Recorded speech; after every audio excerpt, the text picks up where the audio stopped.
Question number 4 का ए तक बन चुका था फॉर्मेट में, और अब हम लोग चलते हैं बनाने क्वेश्चन नंबर 4 का बी। ठीक है सर, तो आइए शुरू करते हैं क्वेश्चन नंबर 4 का बी।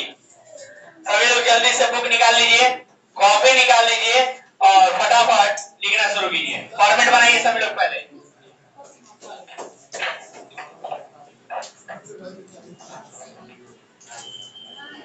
जल्दी से फॉर्मेट बनाना शुरू कीजिए सभी लोग। 4 का बी जो लोग बना के लाए हैं वो लोग मिलाएंगे, साथ साथ हमें हेल्प भी करेंगे बनाने में, और जो लोग नहीं बना के लाए हैं वो लोग बनाना शुरू करेंगे, और जो लोग बना के लाए हैं वो मैच करेंगे सही सही बना के लाए हैं कि नहीं लाए हैं। तो सभी को प्रयास करना है सवाल बनाने का। चलिए आगे पढ़ना शुरू करते हैं। जर्नल एंट्री क्वेश्चन नंबर 4 का बी। सबसे पहला ट्रांजैक्शन कोई पढ़ेगा क्या? अच्छा ये बताओ कि ये डेट वाइज दिया है कि सीरियल नंबर वाइज दिया है? हाँ, डेट वाइज दिया है, बोलो ना।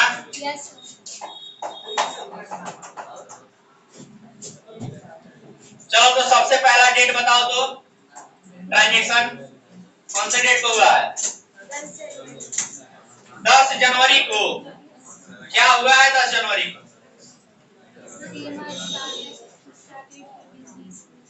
Seema started business with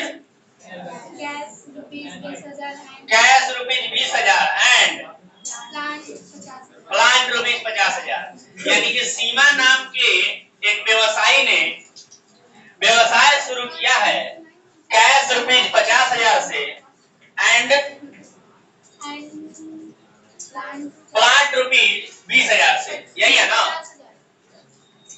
Seema started business with cash ₹20,000 and plant ₹50,000। यानी कि सीमा ने व्यापार शुरू किया है। तो आप सभी जानते हैं कि ऊपर हेडिंग के रूप में हम लोग क्या लिखते हैं? या तो बिजनेस का नाम या तो बिजनेस मैन का नाम। बोलो ना, हेडिंग के रूप में ऊपर यहाँ लिखते हैं ना जी, इन द बुक्स ऑफ। बोलो ना, तो लिखेंगे इन द बुक्स ऑफ। किसके बुक में बनाने जा रहे हैं? सीमा के बुक में। क्या? जर्नल एंट्री बनाने जा रहे हैं। किसी को दिक्कत? चलो डेट बताओ, डेट कौन सा है? डेट पूरा बताओ। 2022 जनवरी 10। क्या हुआ है 2022 जनवरी 10 को? तो सीमा ने व्यवसाय शुरू किया है 20,000 रुपया नगद से और 50,000 रुपया प्लांट से। तो बिजनेस में जो आया डेबिट, और बिजनेस की पूंजी बढ़ी तो क्रेडिट। तो एंट्री बोलो। कैश आया तो कैश अकाउंट डेबिट, प्लांट आया तो प्लांट अकाउंट डेबिट, बिजनेस का पूंजी बढ़ा तो कैपिटल अकाउंट। बोलो ना, कोई दिक्कत किसी को? नरेशन लिख लोगे। बोलो, being business start, Seema started business with cash and plant. किसी को दिक्कत? बोलो कितना कितना रुपया? 20,000 रुपया कैश और 50,000 रुपया प्लांट, दोनों मिला के 70,000। किसी को दिक्कत? नरेशन जरूर लिखना है। नरेशन इसको बोलते हैं, ये जो बीइंग से शुरू किया है ना, इसको क्या बोलते हैं? नरेशन। और नरेशन की शुरुआत बीइंग शब्द से होती है। और बीइंग लिखने के बाद क्या लिखना है? जो क्वेश्चन दिया है ना, उसी क्वेश्चन को उठा के यहाँ लिख देना है। सिंपल। अभी ज्यादा दिमाग बिल्कुल नहीं लगाना है। आया बात समझ में? जो क्वेश्चन दिया है उसी को उठा के यहाँ पर लिख देना है। क्वेश्चन क्या दिया था? सीमा स्टार्टेड बिजनेस विद कैश, ये दिया था ना, एंड प्लांट। तो उसी को लिख देना है। बीइंग लिखने के बाद Seema started business with cash and plant. हो गया, समझ के बाद? नरेशन लिखना बहुत आसान है, क्वेश्चन को उठा के वहां लिख दो, हो गया नरेशन। और बाकी का एंट्री डेबिट क्रेडिट आपको सिखाए हैं, ट्रेडिशनल अप्रोच से भी और मॉडर्न अप्रोच से भी, दोनों ही तरीकों से एंट्री करना है। चलिए बताइए 10 जनवरी के बाद क्या हुआ है? जनवरी 15 को क्या हुआ है? बोलिए। Purchase good from Aryan for cash ₹10,000 on credit ₹20,000।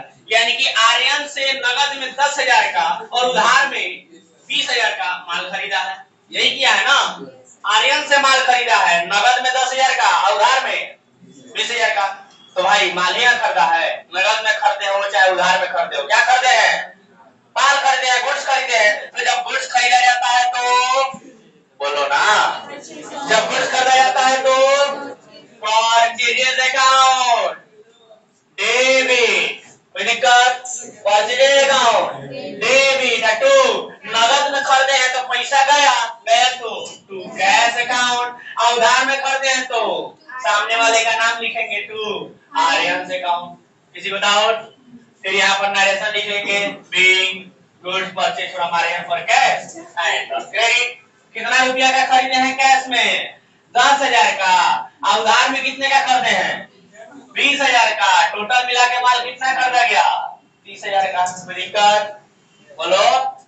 चलो अगला बताओ, 15 तारीख के बाद 20 जनवरी को क्या हुआ है? Sold goods for cash rupees 10,000 and credit rupees 15,000 to Rajesh, यानी राजेश को नगद में 10,000 का और उधार में 15,000 का माल बेचा गया। बोलो। तो नगद में जितना बेचे हैं उसके लिए पैसा आया, अब पैसा आया तो कैश अकाउंट डेबिट, और जितना उधार में बेचे हैं उसके लिए सामने वाले का नाम लिखेंगे। क्या नाम है उसका? राजेश। तो राजेश अकाउंट डेबिट, और माल बेचे हैं तो टू सेल्स अकाउंट। किसी को तकलीफ? अरे बोलो ना भाई। बिग लिख करके नरेशन लिख देंगे। बिग लिख करके नरेशन में क्या लिखेंगे? जो ट्रांजैक्शन हुआ है उसी को। ट्रांजैक्शन क्या हुआ है? Sold goods for cash and on credit to Rajesh, उसी को लिख देंगे। कोई दिक्कत? चलो तो ये हो गया। चलो अमाउंट भी बता दो। कैश में कितने का बेचे हैं? 10,000 का। उधार में 15,000 का। टोटल मिला के माल कितना बेचे? 25,000 का। डाउट खत्म? चलो बताओ 20 तारीख के बाद 25 को क्या हुआ है?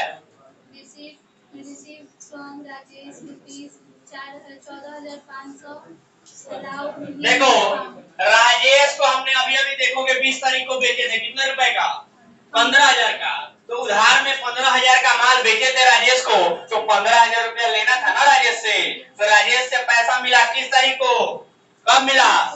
25 को मिला। लेकिन कितना मिला? 15,000 नहीं, पूरा 15,000 नहीं मिला है, बल्कि कहता है 25 तारीख को कि राजेश से नगद प्राप्त हुआ 14,500 रुपया, और 500 रुपया का छूट दे दिए, डिस्काउंट दे दिए। समझ गए बात? तो अब देखो कैश आया है तो कैश अकाउंट, कैश आया है तो कैश अकाउंट डेबिट। हमने उसको छूट दिया है तो एक्सपेंस या लॉस बना हमारे लिए, और एक्सपेंस लॉस को क्या करते हैं? डेबिट। Discount account debit. तो राजेश ने पैसा दिया है तो credit the giver to Rajesh account. कोई दिक्कत किसी को? नरेशन लिख लेंगे यहाँ पर। बोलो ना। चलो बताओ कैश कितना आया है? 14,500। डिस्काउंट कितना दिए हैं? 500। टोटल मिला के हिसाब कितने का हो गया? देखो तो 15,000 रुपया राजेश से लेना था, हिसाब हो गया कि नहीं? 15,000 का काम खत्म। चलो 25 तारीख भी हो गया। अगला बताओगे और कितने ट्रांजेक्शन बचे हैं? 2 बचा है। तो 2 तो आएगा नहीं। एक काम करते हैं, बैलेंस पेज पलट लेते हैं। जब पेज पलटते हैं तो क्या करते हैं? Balance carry forward. Very good. यहाँ पर लिखेंगे बैलेंस C/F। C/F का मतलब कैरी फॉरवर्ड। बताए हैं लिख करके भी पिछले क्लास में, है कि नहीं? तो चलो इसमें हम लोग करते क्या है बैलेंस कैरी फॉरवर्ड में? तो ये जो टोटल डेबिट साइड का अमाउंट है और टोटल क्रेडिट साइड का अमाउंट जोड़ के यहाँ पर लिख देते हैं। तो जोड़ो तो कितना आ रहा है? 70, 30, 25, 1,40,000। जोड़ो तो ठीक से। 50 में 70, 30, 1,25,000 अपन 1,40,000 रुपया ना, 1,40,000 रुपया यहाँ लिख देंगे और 1,40,000 रुपया यहाँ भी लिख देंगे। अब पेज पलटेंगे ना, तो बैलेंस कैरी फॉरवर्ड के बाद ऊपर क्या लिखेंगे? बैलेंस ब्रॉड फॉरवर्ड, है कि नहीं? और फिर कंटिन्यू करेंगे आगे लिखना। तो अब चूंकि पेज हम कैसे पलटे, मेरे पास तो स्पेस की कमी है तो हम ऊपर मिटा के फिर से लिखना शुरू करेंगे, है कि नहीं? लेकिन इस बैलेंस कैरी फॉरवर्ड को क्या करेंगे? बोलो ना, बोलते क्या नहीं हो तुम लोग? क्या ये पहली बार बता रहे हैं? तो बोलो यार, क्या लिखेंगे ऊपर जाके?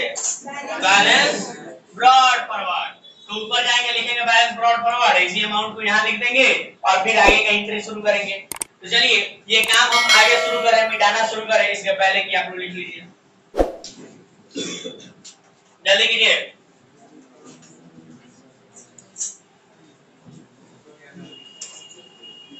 तो दिक्कत सही है सर?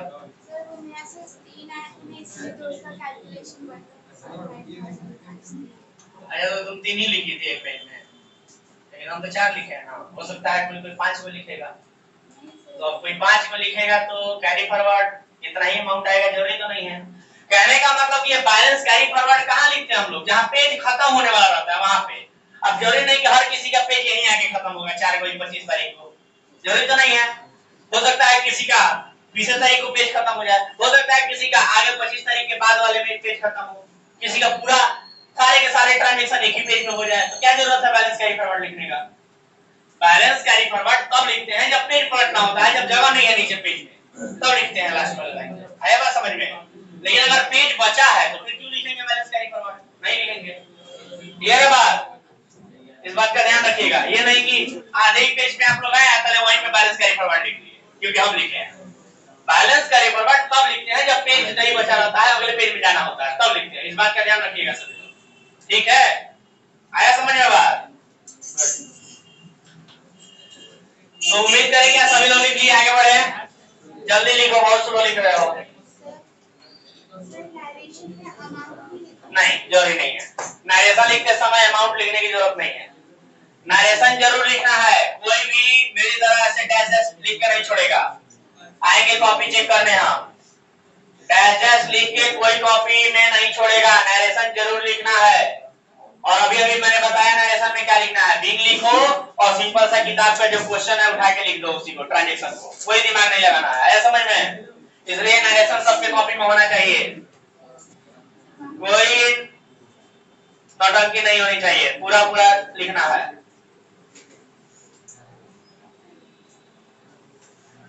अभी आप लोग 11th क्लास में हैं, पूरा कंप्लीट चीजों को किया कीजिए, शॉर्टकट के चक्कर में ना पड़े, पूरा पूरा काम कीजिए। अभी शॉर्टकट करने लगे तो फिर आगे दिक्कत हो जाएगा।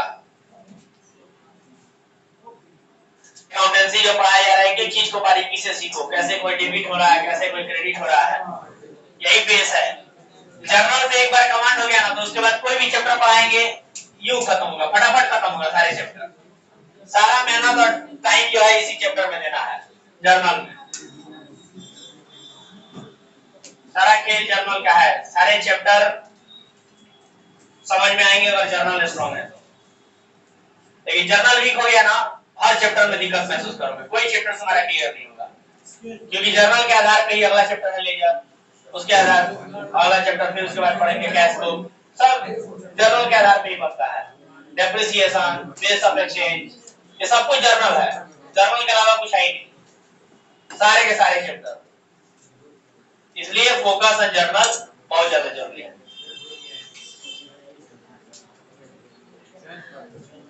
चलिए मिटाते हैं।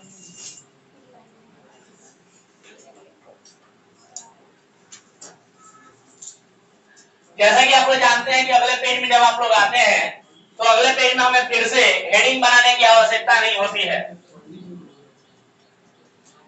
मतलब अगले पेज में फिर से हमें date particular, debit amount, credit amount वाली जो हेडिंग होती है वो हेडिंग बनाने की आवश्यकता नहीं होती है, बस लाइन खींच देना होता है और उसके बाद बैलेंस ब्रॉड फॉरवर्ड लिख देना होता है कि नहीं?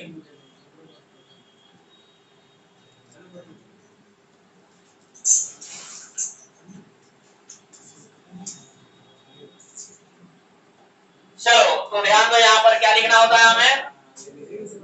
बैलेंस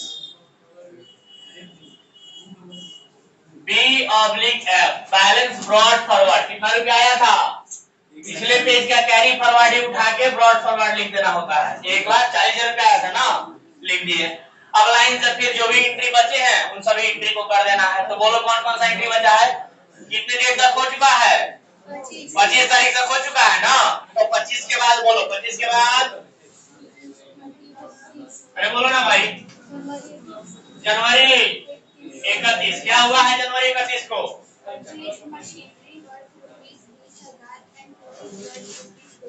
31 तारीख को हुआ है, मशीन खरीदा गया है 20,000 रुपए का और टूल्स यानी औजार खरीदा गया है 2,000 रुपए का फ्रॉम मिथिला मशीनरी से खरीदा गया है।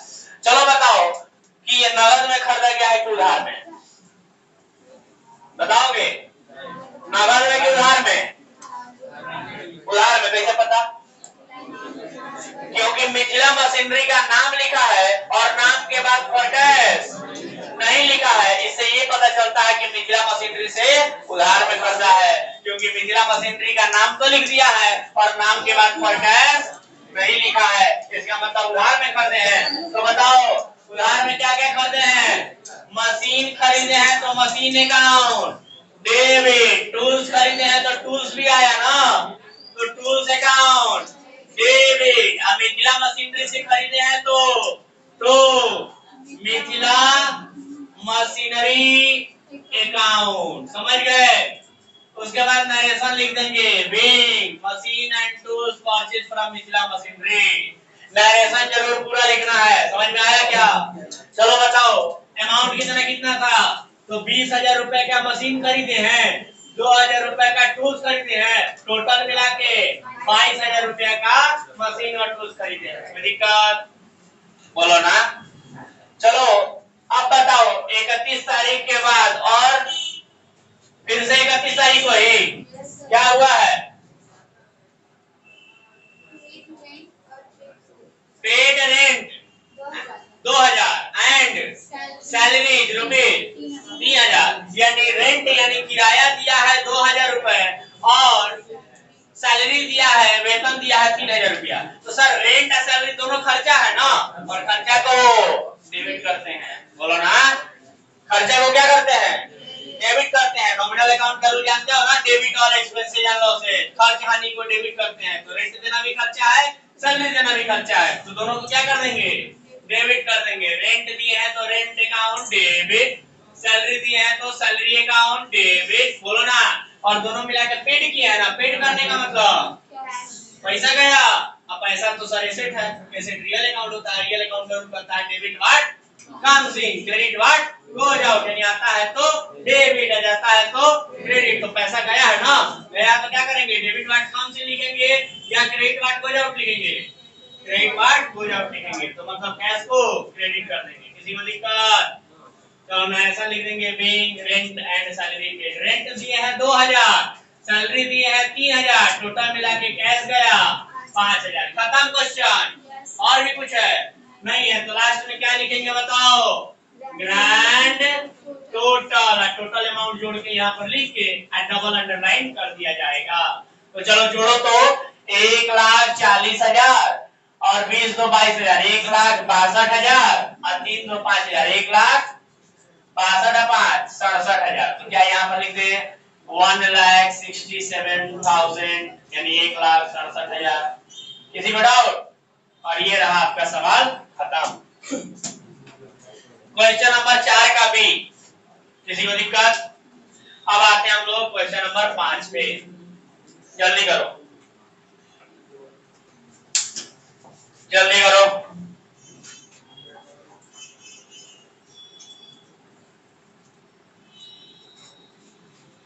क्वेश्चन नंबर 5 बना सकते हो क्या? यही बैठ के अभी के अभी प्रयास करोगे तो तुम लोग बना के दिखाओ, हम नहीं बनाएंगे बोर्ड पर। क्वेश्चन नंबर 5 बनाने का प्रयास करो।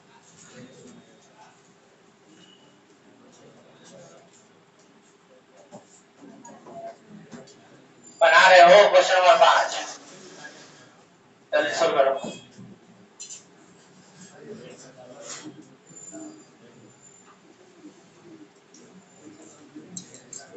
पहला ट्रांजेक्शन बोलो तो क्या है? Sudhish commences business with cash, यानी सुधीश ने नगद से व्यवसाय शुरू किया।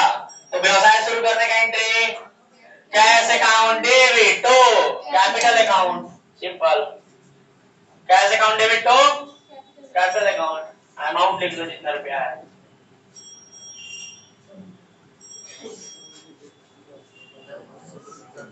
चलो लिखो, हम ही बोल दे रहे हैं, लिख लो। Account debit to capital account. कितना रुपया है? 1,20,000।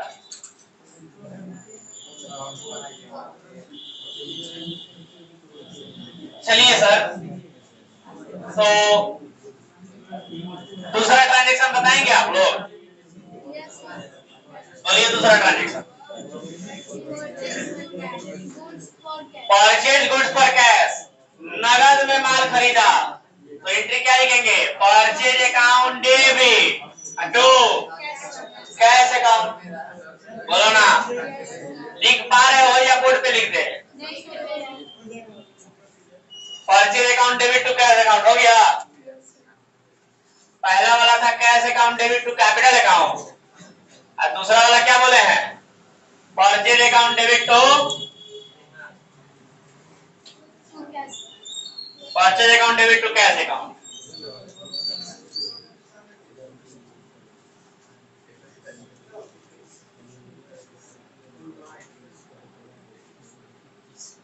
रुपया लिख लो। रुपया कितना है दूसरे वाले का? पहले वाले का था 1,20,000, दूसरे वाले का 15,000।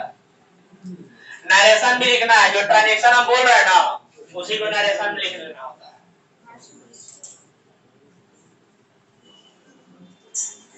पांच नंबर क्वेश्चन खुद से प्रयास करें बनाने का, कुछ भी उसमें टफ नहीं दिया है जो नहीं बनेगा। जो लोग क्वेश्चन नंबर 1 से लेके 4 का बी तक अच्छे से पढ़ लिए हैं उनसे 5 बिल्कुल भी बनेगा। हम चाहते हैं कि आप लोग सीखें, खुद से प्रयास करें, खुद से बनाएं, क्योंकि सारा क्वेश्चन अभी बोर्ड पर बना देंगे तो आप लोग क्या सीखेंगे?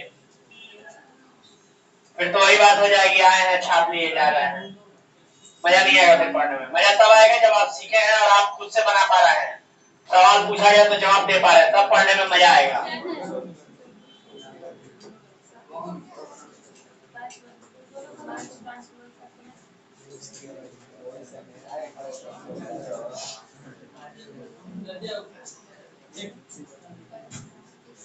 तीसरा ट्रांजेक्शन क्या है ये बोलो तो?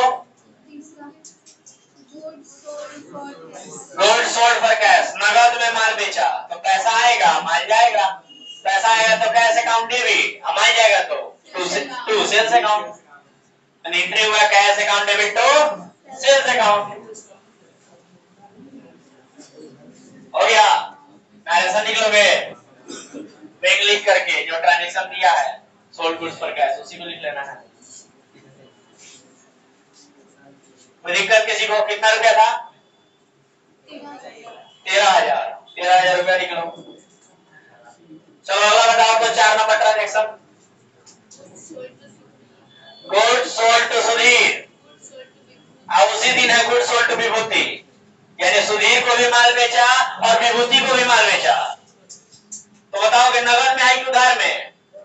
उधार में है। क्यों उधार में है?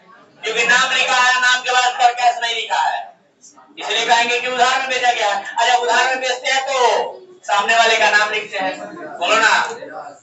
तो किसको किसको उधार में बेचे हैं? सुधीर को, तो सुधीर को उधार में बेचा है तो सुधीर अकाउंट डेबिट। विभूति को बेचे हैं तो विभूति अकाउंट डेबिट।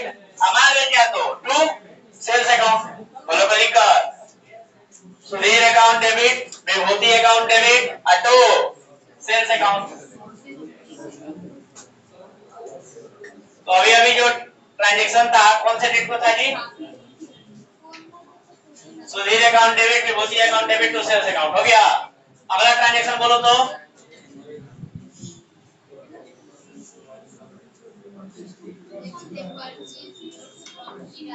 हीरालाल से माल खरीदा तो purchase account debit to Hiralal account. चलो मेरे कहने का मतलब है कि कुछ भी ट्रांजेक्शन अब टफ नहीं दिया है, सब आसान आसान है, आप लोग बना सकते हैं। कुछ लोगों ने बनाया भी है, किसी ने बनाया है अभी तक कंप्लीट? 1 very good, 2 3 4 5 6 good. चलिए बहुत सारे लोग बना भी पा रहे हैं, बनाइए सर, प्रयास कीजिए। जिनके पास किताब नहीं है किताब ले लीजिए और घर से बना के लाने का प्रयास कीजिएगा। क्वेश्चन नंबर 5 सब लोग बना के प्रयास कीजिएगा बनाने का। बन गया तो ठीक है, नहीं तो अगले क्लास में बनवाएंगे। फिलहाल आज के लिए मेरी तरफ से इतना ही, मिलता है अगले क्लास में, तब तक के लिए टाटा बाय बाय।